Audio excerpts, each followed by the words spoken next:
겨울만 되면 누구나 한 번쯤 이런 생각을 해보셨을 겁니다. 감기 걸리며 꾹꾹 참았는데도 가스비는 왜 이렇게 많이 나올까?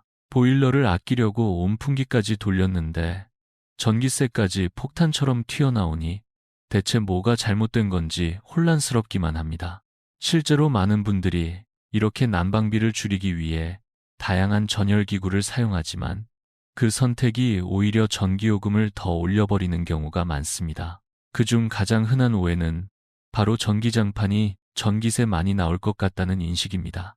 전기장판이 몸에 닿는 기기이다 보니 사용을 꺼려하고 대신 전기난로나 온풍기를 선택하는 경우가 많습니다. 하지만 이 선택이 난방비를 오히려 높이고 있다는 사실 알고 계셨나요? 전기장판은 대부분 100W에서 200W 정도의 전력을 사용합니다. 반면 전기난로와 온풍기는 평균 1500W에서 2000W, 심지어 2500W를 넘는 제품도 있습니다. 하루에 8시간만 사용해도 전기세는 전기장판이 8,000원 내외지만 전기난로는 6만 원 이상, 온풍기는 8만 원까지 치솟을 수 있습니다. 무려 10배 가까운 차이가 나는 셈입니다. 전기장판은 공기를 덮이는 방식이 아니라 몸에 직접 닿는 부분만 따뜻하게 해주는 방식입니다. 그래서 에너지 손실이 적고 훨씬 빠르게 체온을 전달할 수 있습니다. 실제로 실험에 따르면 실내 온도가 18도여도 전기장판을 사용하면 피부가 느끼는 온도는 23도 이상까지 오를 수 있습니다. 같은 전기로 훨씬 더 따뜻한 느낌을 주는 것이죠. 이처럼 전기장판은 효율적인 난방기기이지만 많은 분들이 잘못된 정보나 막연한 불안감 때문에 외면하고 있습니다. 오늘부터 그 오해를 바로잡고 진짜 따뜻하고 안전한 겨울나기를 위한 이야기를 함께 나눠보겠습니다. 이처럼 효율적인 전기장판이라면 당장 사용하고 싶으시겠지만 여기서 중요한 한 가지를 짚고 넘어가야 합니다. 아무리 좋은 기기라도 제대로 관리하지 않으면 오히려 화재나 감전의 위험이 따라올 수 있습니다. 실제로 겨울철마다 뉴스에서 전기장판 화재 사고가 보도되곤 합니다. 많은 경우 제품의 결함이 아니라 우리가 놓치고 있는 사용 전 점검에서 문제가 시작됩니다. 작년에 쓰던 전기장판을 그냥 꺼내서 바로 사용하시는 분들 많으시죠? 하지만 그것이 가장 위험한 습관 중 하나입니다. 장판은 고온 전류가 흐르는 계절성 제품입니다. 오랫동안 접혀 있다가 다시 펴는 순간 열선이 구부러지거나 끊어진 부분이 생겼을 수 있습니다. 이런 상태에서 전원을 켜면 전류가 한 곳에 집중되어 과열되고 피복이 녹아 화재로 이어질 수 있습니다. 사용 전에는 꼭 장판을 바닥에 펴서 손으로 천천히 쓸어보세요. 울퉁불퉁하거나 딱딱한 부분이 있다면 그건 열선 손상의 신호입니다. 전원을 켰을 때 조절기의 램프가 깜빡거리거나 늦게 들어온다면 접촉 불량일 수 있으니 조절기도 교체가 필요합니다. 또한 전선이 꼬였거나 눌린 흔적이 있는지도 꼭 확인해야 합니다. 이런 작은 점검만으로도 겨울철 사고의 절반 이상은 막을 수 있습니다. 그리고 설치할 때도 순서가 중요합니다. 온도를 사용하지 않는다면 바닥에 먼저 은박 돗자리를 깔아주시고 그 위에 얇은 러그나 카펫을 한 겹 올려줍니다. 그 다음 전기장판을 깔고 마지막으로 이불을 덮어주면 됩니다. 이렇게 하면 전기장판의 열이 바닥으로 빠지지 않고 몸쪽으로 오래 머무르게 되어 1단으로만 틀어도 충분히 따뜻하게 지낼 수 있습니다. 따뜻한 겨울은 거창한 준비가 필요한 게 아닙니다. 작은 점검 하나, 올바른 설치 하나가 내 몸을 지키고 난방비도 아끼는 첫걸음입니다. 이제 이 전기장판을 상황에 따라 어떻게 더 효율적으로 사용할 수 있는지 다음 이야기에서 계속 이어가겠습니다. 앞서 살펴본 설치 순서는 전기장판을 보다 안전하고 효율적으로 사용하는 기본이었습니다. 하지만 여기서 한 가지 더 중요한 점이 있습니다. 바로 온도를 켜느냐 끄느냐에 따라 전기장판 사용법이 완전히 달라진다는 사실입니다. 많은 분들이 이 차이를 모르고 똑같은 방식으로 설치하는데 이로 인해 난방 효율이 떨어지고 때로는 위험까지 초래할 수 있습니다. 먼저 온도를 끄고 전기장판만 사용하는 경우입니다. 이럴 때는 바닥 자체가 매우 차갑기 때문에 전기장판의 열이 아래로 빠져나가기 쉽습니다. 즉, 아무리 전기장판을 고온으로 설정해도 체감 온도는 높아지지 않고 전기만 낭비되는 셈이죠. 그래서 반드시 은박 돗자리 같은 반사 매트를 바닥에 먼저 깔아야 합니다. 이 매트는 바닥의 냉기를 차단하고 전기장판에서 발생한 열이 위로 반사되도록 도와줍니다. 결과적으로 1단만 켜도 충분히 따뜻함을 느낄 수 있게 되는 것이죠. 반면 온돌을 켜는 경우에는 상황이 완전히 달라집니다. 온돌 바닥에서는 이미 뜨거운 물이 순환하면서 복사열을 위로 보내고 있습니다. 이런 상황에서 은박 돗자리를 깔면 복사열이 위로 전달되지 못하고 바닥 아래에 갇히게 됩니다. 이로 인해 온돌의 내부 온도는 계속 상승하고 장판의 표면도 들뜨거나 과열되면서 제품 손상이 생길 수 있습니다. 실제로 은박 돗자리 위에 전기장판을 깔고 온도를 동시에 켠 가정에서 과열 사고가 보고된 사례도 있습니다. 이럴 때는 은박 돗자리 대신 얇은 러그나 카펫을 사용하는 것이 가장 좋습니다. 러그는 열을 부드럽게 흡수하고 머금기 때문에 온돌에서 올라오는 복사열과 전기장판의 직접 열이 잘 순환하면서 방 전체를 포근하게 만들어줍니다. 이처럼 상황에 따라 재료를 다르게 선택하는 것만으로도 난방비는 절반으로 줄고 안전성은 훨씬 높아집니다. 이제 따뜻함을 더 오래 유지하기 위한 또 하나의 열쇠, 바로 습도에 대한 이야기를 이어가겠습니다. 전기장판과 온돌의 조화로운 사용법을 잘 알고 나면 그 다음으로 많은 분들이 궁금해하시는 것이 있습니다. 난방도 잘하고 있는데 왜 이렇게 방이 썰렁하게 느껴지지? 실제로 온도계를 보면 분명히 22도인데 몸은 여전히 차갑고 손발이 시린 경우가 있습니다. 그 이유는 바로 습도에 있습니다.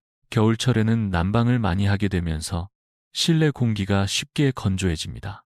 실내 습도가 30% 이하로 떨어지면 같은 온도에서도 체감 온도는 2도에서 3도까지 낮게 느껴질 수 있습니다. 건조한 공기 속에서는 열이 빠르게 날아가고 몸에서 수분도 쉽게 증발하기 때문에 몸이 더 춥게 느껴지게 되는 것이죠. 특히 나이가 들수록 피부와 점막이 건조해지기 쉬워 이런 차이를 더 민감하게 체감하게 됩니다. 그래서 실내 온도만큼이나 중요한 것이 바로 적정 습도 유지입니다.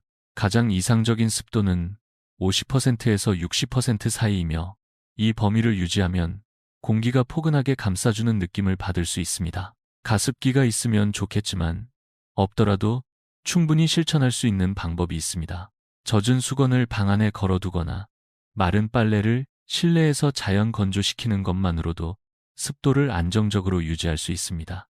또한 수분을 머금은 공기는 열도 함께 머금기 때문에 따뜻한 공기가 더 오래 머물게 되는 효과가 있습니다. 마치 전기장판 위에 이불을 한 겹 더 덮는 것처럼 습도는 눈에 보이지 않는 보온막의 역할을 하게 됩니다.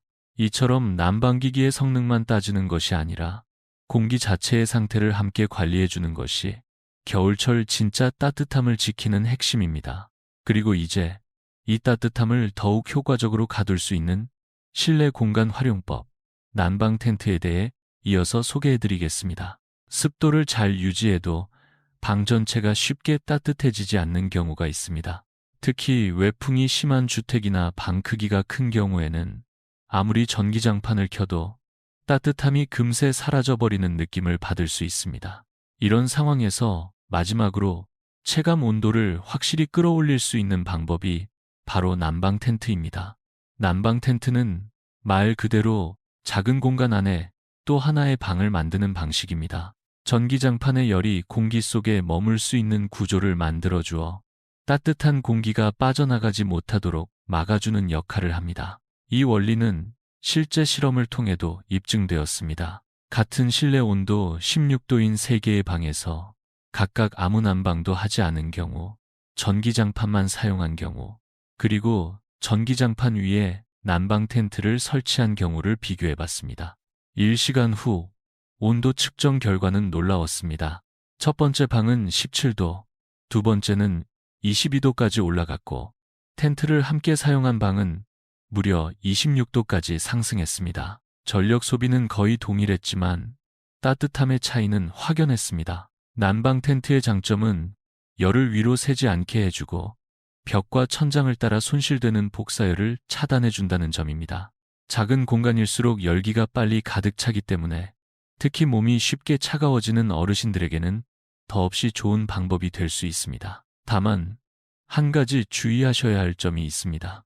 텐트 안에 공기가 순환되지 않으면 결로 현상이 생기고 습기가 전기장판에 영향을 줄 수 있습니다. 하루 한 번은 창문을 조금 열어 5분 정도 환기해주는 습관이 필요합니다. 또한 텐트 안에서는 전기장판을 항상 최저 온도로 설정해야 합니다. 좁은 공간에서 과열되기 쉬운 만큼 안전을 위해 반드시 지켜야 할 기본입니다. 이처럼 단순한 구조지만 효과는 확실한 난방 텐트는 전기장판의 따뜻함을 한층 더 오래, 더 깊게 유지시켜줍니다. 이제 다음으로는 이런 따뜻한 기기가 때로는 위험이 되기도 하는 화재와 감전의 위험, 저온 화상에 대해 살펴보겠습니다. 난방 텐트와 전기장판의 조합은 겨울철 가장 효율적인 따뜻함을 만들어주는 방법이지만 그 따뜻함이 잘못된 사용으로 인해 위험으로 바뀌는 경우도 있습니다. 특히 어르신 댁에서 빈번하게 발생하는 전기장판 화재, 감전, 저온 화상은 대부분 제품의 문제라기보다 사용 습관에서 비롯된다는 점을 꼭 기억하셔야 합니다. 가장 먼저 절대 하지 말아야 할 사용법이 있습니다. 바로 전기장판을 라텍스나 메모리폼 위에 직접 가는 것입니다.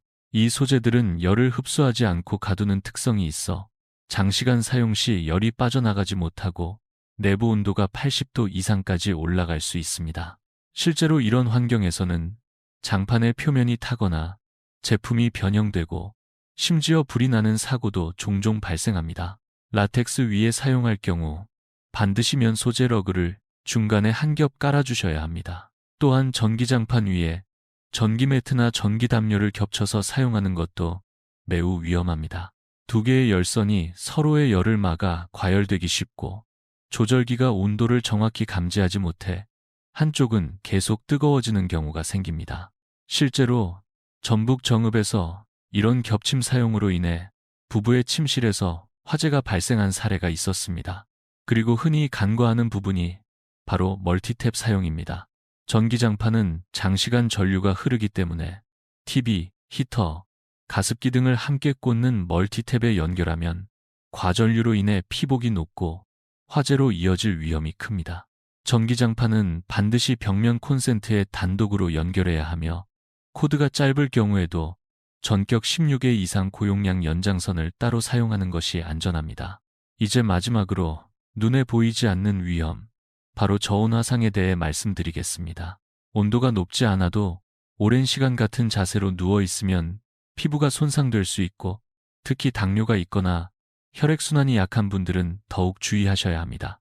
이 부분은 다음 이야기에서 자세히 다뤄드리겠습니다. 앞서 언급한 저온 화상처럼 몸에 직접 닿는 전기장판에 대해 많은 분들이 불안감을 느끼는 또 다른 이유가 있습니다. 바로 전자파에 대한 걱정입니다.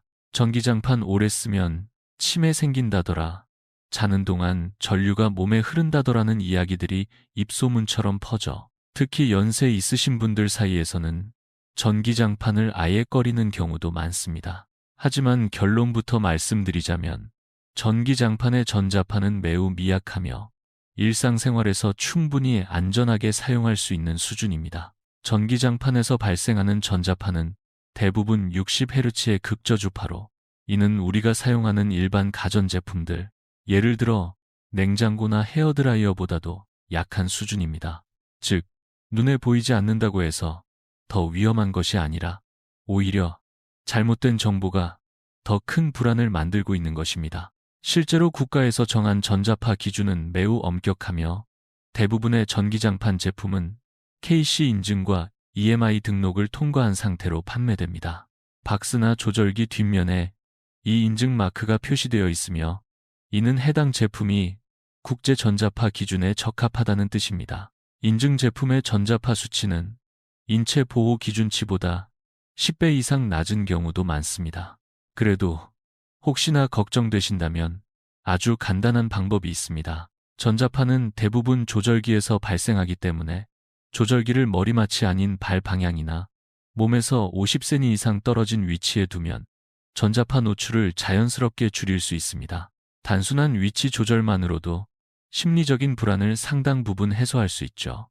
전자파에 대한 불안은 이해할 수 있지만 과도한 걱정으로 인해 좋은 난방 기기를 외면하는 것은 오히려 건강에 더 좋지 않을 수 있습니다. 추운 환경에서 숙면을 취하지 못하거나 몸이 지속적으로 긴장된 상태로 있으면 면역력과 인지 기능 모두 저하될 수 있습니다.